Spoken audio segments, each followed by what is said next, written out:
All right, welcome back. John here, Chief Instructor from FPV Australia.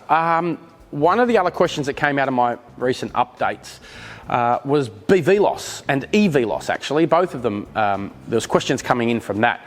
So again, make life easy. I'll create this quick little video and it'll only take a few minutes and I can clear up all of the confusion.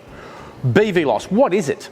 First and foremost, beyond visual line of sight. That is where you're going to fly your RPA, your drone, way out past what you can see. Now, BVLOS is broken down into a couple of categories, and I'm going to break them into three actually. EVLOS Class 1, which is also beyond your visual line of sight. You don't necessarily have to see the drone. EVLOS Class 2, which is very similar with some different conditions, and then full-blown BVLOS, gone miles away, over the horizon, see you later. Let's look at them from the ground up. EVLOS Class 1, first and foremost. What is that? EVLOS Class 1 allows an individual, you must get approval from CASA for this, by the way, with practices and procedures. You can't just do it. It allows you to fly your drone further than you can see it, up to 1.5 kilometres away. Now, there is some requirements about signal strength, and if you look at the EVLOS requirements in the manual of standards, it'll tell you about that. But for all intents and purposes, let's say up to 1.5 kilometres away. You don't have to be able to see the drone anymore. Neither does your spotter who has to stand next to you under Class 1. You just need to be able to see the airspace and the area around the drone and under the drone and have a fair idea that it's all good.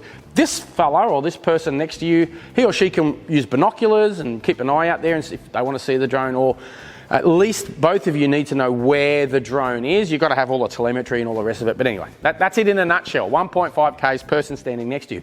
It also allows for the use of goggles. So you can wear goggles and go zipping around FPV style as long as you've got that person next to you. Now, there are conditions under the permission. These people need to be trained and approved under the procedures of the EVLOS approval. So you can't just recruit the real estate agent and say, hey mate, keep an eye out while I stick my goggles on and fly around the house. Doesn't work that way. Have a look at the EVLOS requirements in the manual of standards. The trained observer means the person trained under the procedures and the training syllabus we give you if you come to us for an application, and you can go and do EVLOS. Trained individuals under your REOC, not just anybody. That's EVLOS Class 1. EVLOS Class 2 is essentially the same, only it allows you to put an observer 1.5 kilometres away, for example, contactable via radio comms or some other communication system that has a redundancy backup, so you can, if that one dies, the battery goes flat, you've got somewhere else to communicate, and allows you to go further again because they're a forward mounted spotter, I guess.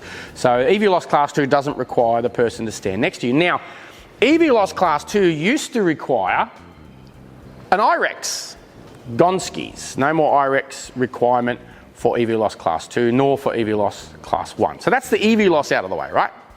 Let's talk, and both of those, by the way, you still need to apply to CASA for an approval, but the good thing about that approval is it's blanket. Once you get it, it's on your REOC and you follow the practices and procedures and you can go out and do those EVLOS operations, within reason, anywhere you like, within reason. Okay, let's put all that aside. BVLOS, let's look at the fundamental difference between BVLOS and EVLOS. BVLOS now is over the horizon, it is gone. We can't see where the drone is and we can't see the airspace it's in and we can't see the area around it. It's gone, it's see you later. That used to require an IREX rated pilot at least on site supervising.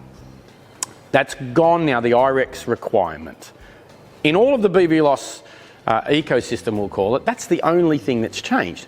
Instead of an IREX, CASA have released a new exam called BVLOS OCTA, outside of controlled airspace, that allows an individual to go and sit this exam and prove to the regulator they have the knowledge and the understanding of what it takes to fly a drone beyond visual line of sight, over the horizon, see you later, right, far away.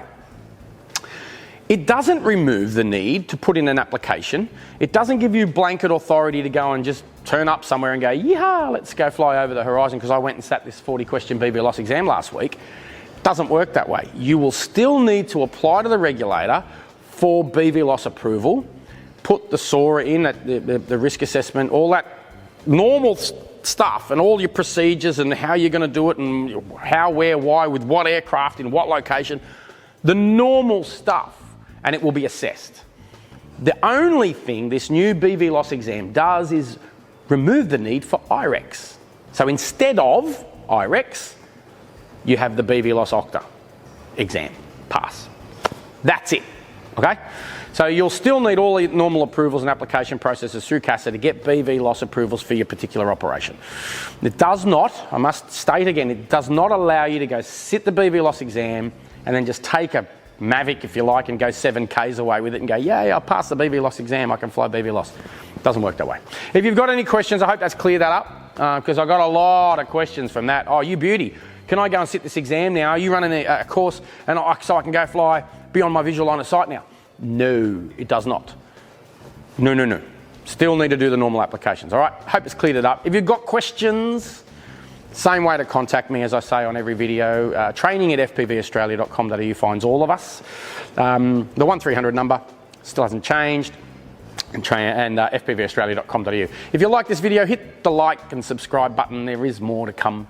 Fire your questions in. We are always happy to help. And if you are, speaking of flying beyond your visual line of sight, flying a drone today, tomorrow, next week, next month, please do it responsibly. Enjoy.